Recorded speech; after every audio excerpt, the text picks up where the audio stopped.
Après avoir ouvert l'application Excel, vous allez voir cette fenêtre qui s'ouvre. En cliquant sur Livre vide ou Blank Workbook en anglais, vous voyez une feuille de calcul Excel avec toutes les autres composantes de l'interface Excel. Mon Microsoft 365 est en anglais. Je n'ai pas voulu changer la langue pour que vous auriez une idée sur la terminologie d'Excel en anglais. La première composante de l'interface Excel est la barre du titre. C'est la barre la plus haute de la fenêtre Excel. Elle affiche le nom du fichier Excel et le nom du programme exécutant. Par défaut, le nom du fichier Excel est appelé Book 1, en français Livre 1. Et comme il est ouvert en Excel, vous voyez Excel comme programme exécutant. Bien sûr, chaque fichier Excel doit avoir un nom.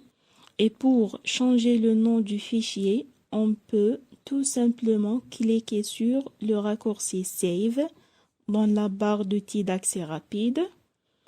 Comme ça, une fenêtre s'affiche. Sous le titre de File Name, le nom ou le nom de fichier, on peut changer le nom du fichier.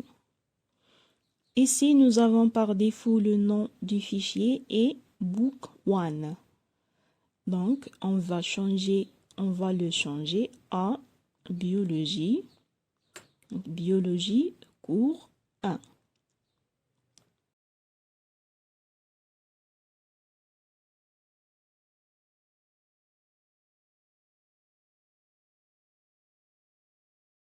Ici, nous avons cette abréviation du type du fichier. Quand je clique sur type de fichier, une liste des types des fichiers existants sur Excel va s'afficher. Bien sûr, on va voir par la suite quelques exemples sur les types de fichiers sur Excel. Jusqu'à ce point, on va laisser le type de fichier comme il est, donc Excel Workbook ou livre Excel, avec l'abréviation XLSX. Par la suite, je vais cliquer sur Save pour enregistrer ce fichier. Comme ça, on a le nom du fichier a changé vers Biologie cours 1 et Excel parce que ce fichier est enregistré ou est ouvert en Excel. Comme alternative, on peut aussi enregistrer ce fichier en utilisant l'onglet File sous l'option Save As, où on va vers Browse et c'est qui est parcourir en français. Et comme ça, une fenêtre s'affiche. Ça diffère de la commande Save. Save As va nous donner la main d'enregistrer ce fichier dans un dossier de notre choix. Par exemple, ici, quand on a enregistré le fichier avec la commande enregistrer d'ici, donc dans la barre d'outils d'accès rapide, notre fichier est par défaut enregistré dans un dossier appelé document dans notre ordinateur. Mais si je veux enregistrer mon document dans un autre fichier, donc je vais vers File ou Fichier en français, Save As ou Enregistrer sous en français, Browse ou Parcourir en français. Comme ça, j'aurai la main d'enregistrer mon fichier là où je veux. Donc, je vais l'enregistrer dans le bureau ou desktop, dans un dossier appelé Outils informatiques. Et je clique sur Save pour l'enregistrer dans le bureau.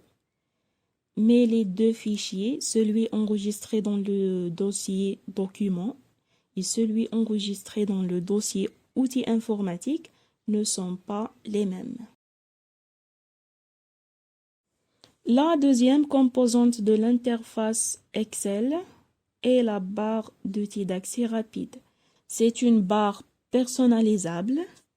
Ça veut dire qu'on peut y rajouter ou supprimer des commandes.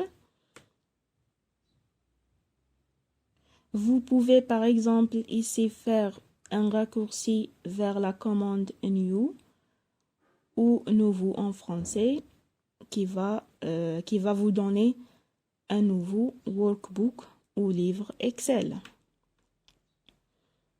Open va vous donner accès à ouvrir les fichiers que vous avez déjà modifiés sur Excel. Save est la commande qui vous permet d'enregistrer toutes les modifications apportées au fichier. Il y a aussi un raccourci vers la commande email pour envoyer votre fichier par email.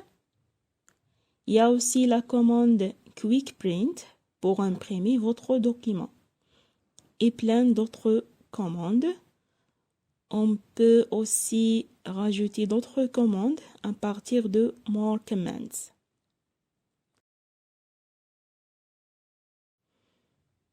Sous la barre du titre et la barre d'outils d'accès rapide, on trouve le ruban. Le ruban a été conçu pour accélérer la recherche des commandes dont vous avez besoin. Pour effectuer une tâche, les commandes sont classées en groupes logiques, lesquels sont regroupés dans les onglets. Chaque onglet est réservé à un type d'activité, comme l'écriture ou la mise en forme d'une page. Pour éviter l'encombrement, certains onglets ne s'affichent que lorsqu'ils sont nécessaires. Par exemple, l'onglet Images et l'onglet Outils graphiques apparaît uniquement lorsque une image ou un graphique est sélectionné.